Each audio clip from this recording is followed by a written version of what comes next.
ఈ రోజే డౌన్లోడ్ చేయండి. మీ ఫేవరెట్ షోస్ చూడండి. నువ్వు కోరిన విధంగా ఓనీల ఫంక్షన్ ఘనంగా చేద్దామని అనుకున్నాను. ఆ కుటుంబం రానంటుంది. ప్లీజ్ అమ్మా, నా మాట కాదనకమ్మా. గురువారానికి ఇంకా సమయం ఉంది కదా, ఇంకోసారి ప్రయత్నించు.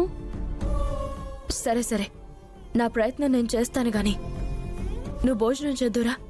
నాకు ఆకలిగా లేదు, నేను చేయను. అయితే నాకు ఆకలిగా లేదు, నేను చేయను. సరిపోయారిద్దరు.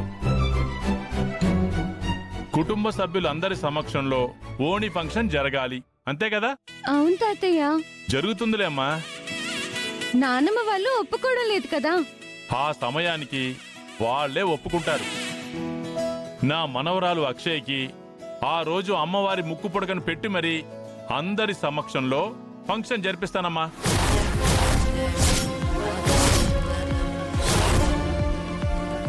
ఇది మరీ పెద్ద మాట మావయ్య. ముక్కు పొడక దక్కవలసింది వేదవతి లాంటి జాతకం గల ఈ మనవరాలకే కదమ్మా.